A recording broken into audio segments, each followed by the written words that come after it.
안녕하세요. 결혼한 지 20년 된 40대 여성입니다. 지금도 제가 어쩌다 이런 일을 겪게 된 건가 싶은데, 이날 이때까지 제가 얼마나 대단한 업적을 이룬 것은 아니어도 남에게 피해주지 않고 최선을 다해서 열심히 살았거든요. 그런데 최근에 시부모님을 비롯한 시댁 식구들과 겪어야 했던 갈등은 제가 제대로 살아온 게 맞나 싶은 의문을 갖게 하네요. 정말이지 생각하면 할수록 어이가 없다니까요? 남편하고는 처음 대학교에서 알게 된 사이예요. 다만 같은 전공은 아니었는데 어쩌다 보니 같은 교양 과목을 듣게 되면서 서로 안면을 트게 되었죠. 참고로 당시 저는 2학년이었고 남편은 막 복학한 저보다 4살 많은 선배였어요. 그래서 저는 남편이 남자로 보이고 안 보이고를 떠나 그냥 너무 불편했는데 남편은 아니었답니다. 자기 말로는 저한테서 빛이 나더라며 첫눈에 반했었다나요? 하지만 남편이 아무리 듣기 좋은 말을 해줘도 별로 개의치 않았어요. 사실 그때만 하더라도 저는 누구랑 연애를 하는 것에는 별 관심이 없었거든요. 그래서 남편이 사귀자고 할 때마다 이 핑계 저 핑계 대가며 번번이 거절했는데 글쎄 남편이 포기를 안 하는 거예요. 그리고 그게 1년 이상 지속되니까 나중에는 어이없기도 하고 웃기기도 하고 얼마나 내가 좋으면 저 오빠가 저러나 싶더라니까요. 그래서 결국 알겠다고 했어요. 이제 와서 말이지만 솔직히 당시 제 속마음은 그래 사귀자는 거지 결혼하자는 것도 아닌데 사귀어보고 아니다 싶으면 차버리지 그런 생각도 있었거든요. 하지만 제 예상과는 달리 저희 두 사람의 연애는 8년이나 이어졌고 결국엔 부부의 연까지 맺게 되었네요. 이제 와서 말이지만 결혼까지의 과정이 순탄치만은 않았어요. 사실 결혼 이야기가 막 나오기 시작했을 때만 하더라도 당장 저희 친정 부모님부터가 더는 시간 끌지 말라며 이러다 결혼 안 하게 되면 저도 그렇고 남편에게도 좋을 거 없다시며 성하셨거든요. 그리고 남편은 진작부터 결혼 이야기를 꺼내던 사람이었으니 저희 친정 부모님의 이런 말씀을 너무나 기쁘게 받아들였어요. 그런데 문제는 그 시기에 아버님이 하시던 사업이 부도가 나버린 거죠. 사실 아버님 사업이 조금씩 어려워지고 있는 건 남편을 통해 들은 바도 있고 해서 저도 어느 정도 알고는 있었는데 그래도 그렇게 빨리 무너져 버릴 줄은 몰랐거든요. 정말이지 이걸 어떻게 친정에 말해야 하나. 말 그대로 미치겠대요? 솔직히 헤어져야겠다는 생각은 안 했기에 어떻게 친정 부모님을 설득해야 하나 그 걱정이 더 컸던 것 같아요. 그런데 안 좋은 일은 연달아 온다더니 그게 끝이 아니었습니다. 아버님 사업이 어려워지자 빚쟁이들이 집에 찾아오기 시작했거든요. 그리고 결국 어머님께서 그 사람들을 감당해내지 못하고 알아눕게 되시면서 시댁이 말 그대로 집안이 쑥대밭이 되어버렸죠. 그리고 이 상황을 알게 되신 저희 친정부모님께선 이런 마당의 결혼은 무슨 결혼이냐고 하루빨리 헤어지라 하시대요. 지금이야 친정부모님은 오로지 제 안위만을 걱정하여 하셨던 말씀이라는 걸 알아요. 하지만 당시에는 그런 친정부모님이 어찌나 매정하게 보이고 야속했는지 모릅니다. 게다가 남편한테는 또 얼마나 미안하던지요. 가뜩이나 힘든 상황에 놓인 남편에게 제가 큰 상처를 주는 것 같았거든요. 아무튼 결국 그런 친정부모님을 설득한답시고 제가 단식투쟁을 했어요. 정말 한심하죠. 지금도 그때를 생각하면 죄송한 마음뿐이에요. 그리고 결국 자식 이기는 부모 없다고 친정부모님께서 저희 두 사람의 결혼을 허락해 주셨습니다. 저희가 결혼식을 올리던 즈음에는 시댁의 가세는 기울 대로 기운 상황이었고 그렇다 보니 결혼 비용의 80% 이상을 제가 부담해야 했어요. 저희 친정이라고 돈을 쌓아놓고 사는 것은 아니었지만 그래도 상황이 상황인 만큼 친정부모님이 애를 많이 써주신 거죠. 서울 구석에 있는 아파트긴 했어도 저희들 시작하기엔 부족하지 않을 아파트도 하나 마련해 주셨고요. 그런데 결혼식까지 다 올리고 나서야 시부모님이 하시는 말씀이 가관이었습니다. 저희만 잘해놓고 살면 그만이냐며 친정에서 그 정도로 해줄 여유가 있으면 저라도 나서서 시부모님이 어렵게 생활하고 계시니 그쪽도 좀 마음을 써주시면 안 되겠냐 하고 한번 물어보지 그랬냐셨거든요. 어이가 없었죠. 차라리 이런 이야기를 결혼 전에 들었더라면 결혼 자체를 다시 생각해봤을지도 모를 만큼 충격도 컸어요. 결혼 전에 제가 몇 번 배웠던 시부모님은 이런 분들이 아니셨는데 돈이 뭐길래 사람을 이렇게 바꿔놓나 싶기도 했고 정말이지 별의별 생각이 다 들더라니까요. 그런데 그때 남편이 상식적으로 그게 말이 되냐? 왜 이렇게 뻔뻔하게 나오시냐며 시부모님한테 큰 소리로 따지고 들대요. 사실 저희 남편이 워낙 순한 사람인지라 어려서부터 시부모님한테 제대로 한번 대들어본 적도 없댔는데 그런 모습을 보니 그 와중에 믿고 살아도 되겠다는 생각이 들더라고요. 아무튼 이후로도 이따금씩 시부모님과의 부딪히는 일이 있긴 했지만 그거야 어느 집에서나 있을 수 있는 일이다 생각하고 넘겼어요. 웬만하면 가슴에 쌓아두지 않고 살려고 했고 아니다 싶은 건 확실히 짚고 넘어가기도 했고요. 그리고 그렇게 지내다 보니까 어느 순간부턴 시부모님도 더는 억지 쓰는 일이 없으셨고 저도 어느 정도는 제 입장을 내세울 수 있는 그 정도의 사이가 되대요. 그러다 저희가 결혼한 지 6년 차가 되던 무렵이었습니다. 제가 육아 때문에 쉬다가 복직한 지 얼마 되지 않았을 때기도 했고요. 좀처럼 동네 분들하고 어울리는 일이 없으셨던 어머님이셨는데 하루는 당신도 꽃구경이 가고 싶으시다며 동네 분들과 나들이를 다녀오시겠다는 거예요. 그래서 저는 잘 생각하셨다고 다녀오시라 했지요. 그런데 며칠 뒤 평소처럼 직장에서 일을 하고 있는데 어머님이 크게 넘어지셨다는 연락을 받았습니다. 놀라서 한달음에 병원으로 쫓아가니 끙끙 앓고 계신 어머님이 누워 계시대요. 어쩌다 넘어지셨냐니까 다른 사람들 걸음이 어찌나 빠르던지 그거 쫓아가다가 넘어지셨다는데 얼마나 속상했는지 몰라요. 그리고 의사가 하는 말이 원래도 관절이 안 좋으셨던 것 같다면서 이참에 수술을 받으시는 게 좋겠다더군요. 어머님도 수술만 받으면 날아다닐 듯 걸어다닐 수 있을 거라 생각하신 건지 받고 싶어 하시는 눈치셨고요. 그래서 제가 신우들에게 상의차 연락을 했는데 신우 둘 다 하는 말이 보험도 없는 양반, 무슨 돈으로 수술을 시키냐입니다. 그러면서 노인네가 무슨 나들이는 나들이냐고 그걸 가라고 부추긴 제가 문제라는 식으로 몰아가는데 어이가 없었죠. 자기들은 어머님 모시고 어디 한번 가지도 않았으면서 제가 다 화가 나더라니까요. 그래서 돈 문제면 신경 쓰지 말라고 했어요. 사실 제가 저희 친정부모님 보험 들면서 시부모님 것도 들어놓고 있었거든요. 보험비야 그거 얼마 되지도 않았고 말한다고 신우들이 줄 것 같지도 않아서 그냥 제가 내고 있었고요. 한편 관절 수술을 받으신 이후로 어머님은 계단을 오르내리기를 무척 꺼려 하셨어요. 사시는 곳이 엘리베이터가 없는 빌라다 보니 외출을 하시려면 계단은 피할 수가 없었는데 말이죠. 병원에서도 재활을 위해서라도 계단으로 다니시는 게 좋다고 했지만 적응되기까지는 어쨌든 시간이 필요하기도 했고 그리고 그런 어머님도 어머님이지만 남편이 그런 어머님이 안쓰러워 안절부절 못하는 걸 보니까 제 마음이 너무 안 좋더라고요. 그래서 제가 결단을 내렸습니다. 그건 바로 시부모님을 아파트로 이사를 시켜드리는 일이었죠. 사실 시집 올 때 결혼 미천을 친정부모님이 대주시기도 했지만 그런 와중에 여자도 비상금으로 얼마는 들고 있어야 한다며 친정어머니가 따로 챙겨주신 돈이 있었어요. 그래서 그걸로 제가 주식을 좀 했는데 거기서 생각보다 수익이 좀 났었거든요.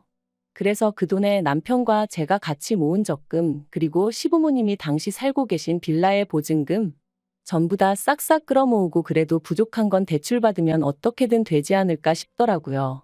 그래서 남편에게 이야기를 꺼내니 남편이 어쩔 줄 몰라 하대요. 고맙다 하면서도 미안하다 그러고 미안하다 하면서도 몇 번이나 고맙다 하고 제 성격이 원래 마음먹은 건 빨리빨리 해치우는 편이다 보니 마음먹은 그날부터 열심히 발품눈품을 팔았습니다. 그래서 덕분에 세대수가 많지 않고 급매로 나온 아파트 하나를 찾긴 했는데 계약 직전에 대출을 조금이라도 줄여볼까 싶은 생각에 신우들에게 연락을 했어요. 아무리 그래도 자기들 부모님 모실 아파트를 마련하자고 하는 건데 얼마라도 보태겠지 싶은 기대도 솔직히 있었고요. 그런데 신우들 하는 말이 남편과 저희 둘이 낸 아이디어 아니냐며 그러니까 저희 둘이 알아서 하라대요. 자기들이 보기엔 시부모님 두 분이 빌라에서도 아무 문제 없이 잘만 지내시는데 저희가 괜히 일을 벌린다는 식으로 말하면서 말이죠. 내심 야박하다 싶었지만 왠지 치사스러운 마음에 저도 두 번은 안 물었습니다. 그러냐고 알겠다 하고 말았네요. 그리고는 어차피 이렇게 된 거 이러나 저러나 제가 집어넣은 돈이 제일 많으니 제 명의로 사서 살게 해드리자 그렇게 된 거였어요. 남편하고 공동 명의로 할까 싶기도 했는데 남편이 그냥 제 명의로 사라고 하더라고요. 그리고 그렇게 시부모님을 아파트로 모셨는데 두 분 다 그때까지도 명의에 대해서는 이런 방구도 없으시더니 갑자기 트집을 잡기 시작하셨어요. 집 사는데 당신들 전세 보증금도 들어갔으면 공동 명의를 했어야 하는 거 아니냐면서 제가 마치 두 분 전세 보증금을 가로챘다는 식으로 말씀을 하시더라고요. 너무 황당하고 어이가 없어서 그러면 처음부터 제가 이사하자고 했을 때 싫다 하시지 그러셨냐니까 그건 또 못 들은 척 하시고 결국 제가 그런 시부모님께 그럼 그 보증금 빼드릴 테니 다시 사시던 곳으로 돌아가시겠냐 물었습니다. 아니면 대출이고 뭐고 두 분이서 다 갚으시겠냐고 그러면 저는 제 돈 다 빼서 나가겠다고요. 그랬더니 그제서야 더는 입 딱 다무시고 명의 가지고 왈가왈부를 안 하시더라니까요. 물론 이후로도 다른 시시콜콜한 일들로 제 속을 긁으시기 일쑤였지만요. 한편 남편과의 결혼 생활은 어느새 안정기에 접어들어 여러 가지로 만족스러운 나날이었어요. 남편이나 저나 서로 싫다하는 건 안 하는 성격이다 보니 서로 마음고생시키는 일도 없었고 종종 주변에서 신혼이냐 물을 만큼 사이가 좋았답니다. 그런데 그런 남편이 올해 초 퇴근길에 신호등 건너다가 버스에 치여서 제대로 인사도 못하고 떠났어요. 앞으로 한 10년만 더 일하고 은퇴하자. 은퇴해서 우리 둘이 여기저기 여행 다니며 재밌게 살자. 그 무렵 남편이 입버릇처럼 하던 말이었는데 그렇게 허무하게 떠나더라고요. 인생 참 별거 없다 싶대요. 그러다 지난달이었습니다. 웬일로 시부모님도 그렇고 신우들까지 저더러 만나자고 하더라고요. 여러 가지로 정리를 좀 해야 하지 않겠냐면서 말이죠. 그리고 그때 직감적으로 돈 이야기를 하려는 건가 싶더라고요. 남편 생전에 시부모님 생활비 대부분을 저희가 담당했었거든요. 참고로 시부모님한테 저희가 100만 원, 신우 둘이 각자 25만 원씩 보내드리다가 남편 떠나고 나서는 제가 보내드리던 돈을 줄였습니다. 맞벌이에서 당장 외벌이가 된 것도 있었고 어쨌든 산 사람은 살아야 된다고 저도 저지만 미술 전공이던 딸의 수업료를 생각하면 어쩔 수 없는 선택이었죠. 그래서 50만 원만 보내드린다 말씀드렸고 아버님 어머님 두 분 다 수화기 너머로 목소리가 좋진 않으셨지만 알아서 하라고 하시대요.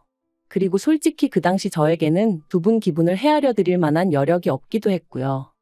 아무튼 그렇게 약속 당일 시댁에 다 같이 모였는데 큰 신우가 먼저 저에게 할 이야기가 있다고 하더니 생각지도 못한 아파트 명의 이야기를 꺼냈습니다.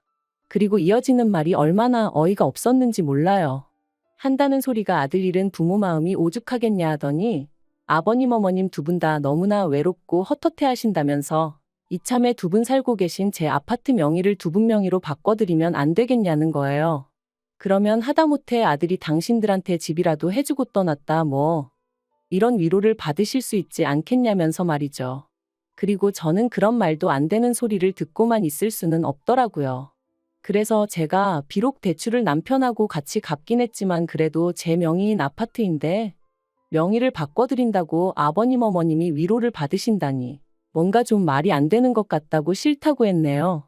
그랬더니 그렇게 안 해주면 제가 언제든 두 분을 내쫓을 수도 있는 거 아니냐며 시부모님이 불안해서 어떻게 사시겠냐고 뭔가 믿고 의지할 만한 그런 게 있어야 할 거 아니냐대요. 그리고는 한다는 말이 걱정 말라며 시부모님 돌아가시고 나면 그 아파트는 다시 저에게 오게 해주겠다는데 솔직히 그 말을 어떻게 믿나요? 막말로 제 손 떠나고 나면 끝이잖아요. 그래서 그래도 싫다. 왜 일을 복잡하게 만들어야 하냐 하고는 거절했습니다. 그랬더니 신우 둘 다 우리 가족을 못 믿는 거냐며 길길이 날뛰는데 못 믿는 건 오히려 시부모님이나 신우들 아니냐 했네요. 제가 재혼이라도 할까봐 걱정되니까 제 아파트라도 어떻게든 가져가려고 그러는 거 아니냐고요. 그러자 신우가 시부모님 재산도 제가 다 가져갔지만 그래도 자기들은 아무 말도 안 했었다면서. 그런데 저는 그 말을 들으니까 우라가 치밀더라고요. 막말로 그 얼마 되지도 않는 전세보증금 진작에 내드리고 세입자를 받았으면 아니 아예 팔아버렸으면 1억은 우습게 남겨먹었을 텐데 말이죠. 아무튼 어쨌든 제 딴에는 어떻게든 시부모님을 좀 더 편하게 계시게 할 생각이었는데 신우한테 그런 소리를 듣고 앉아있으니 내가 무슨 쓸데없는 짓거리를 했는가 싶었습니다. 그래서 마지막으로 대화를 나누고 2주 만에 시부모님한테 이사하실 집 알아보시라 했어요. 지금 살고 계신 아파트 사는데 보태셨던 두 분의 보증금도 제가 10원 하나 안 빼먹고 고스란히 돌려드릴 거니 그 돈에 맞춰서 이사하시라고 했죠. 그랬더니 이제 난리가 났어요. 신우들도 저더러 아무리 자기들 오빠가 죽었어도 그렇지 하루아침에 이렇게 나올 수가 있냐면서. 그런데 제가 느낀 건 남편 죽고 나서 오히려 저를 가족이 아니라고 선포한 건 시부모님과 시누들이었거든요. 하지만 더 황당한 건 그런 와중에 시부모님이 저를 상대로 생활비를 가지고 흥정을 하려 하셨다는 거예요. 이사를 갈 때 가더라도 생활비는 예전처럼 100만 원씩 보내라고, 그러지 않으면 하늘에 있는 당신들 아들이, 그러니까 저희 남편이 저를 용서치 않을 거라나요? 그리고 저도 이때는 눈에 뵈는 게 없었어요. 그래서 남편 죽고 며느리가 시부모 생활비 챙겼다는 얘기는 들어본 적이 없다고, 생활비도 이제 못 드린다 그러니 연락하지 마시라 그렇게 내질러 버렸죠. 그리고 이후로 변호사를 만났는데 변호사 말이 저더러 신경 쓸 거 하나 없답니다. 여러 가지 조건을 살펴봐도 제 명의로 된 아파트고 명의자인 제가 그럴 의사가 없는 한 시부모님이 제 아파트를 가로채는 건 가당치도 않은 일이라면서 말해요. 그리고 저희 딸도 이젠 제가 자기 할머니나 고모들한테 어지간히 시달리는 걸 눈치챘던 건지 자긴 상관없으니 엄마 하고 싶은 대로 해 그러더라고요. 그래서 결국 친정에 들어가서 사는 쪽으로 얘기가 되어가고 있어요. 남편하고 살던 아파트는 당분간 비워두고 어머님 아버님 사시는 아파트는 생각만 하면 한숨부터 나오는 게 지금 이사 안 가신다고 버티고 계시거든요. 일단 겨울은 계시게 해야 되나 싶기도 하고. 아무튼 내년 봄쯤에는 앞으로 전망이 어떻건 간에 그냥 팔아버리려고요. 솔직히 시작부터 받은 거 하나 없었어도 남편을 생각해서 시부모도 내부모다 생각하고 두 분 돌아가시는 날까지 며느리 도리는 다 하려고 했는데 저 혼자 한 약속이지만 지키지 못하게 된 현실이 남편을 생각하면 미안하고 그래요. 하지만 남편도 그곳에서 저를 이해해주고 있겠죠. 아무튼 당분간은 제 마음 추스리고 애만 보면서 살렵니다. 시댁 쪽은 생각도 하지 않으려고요.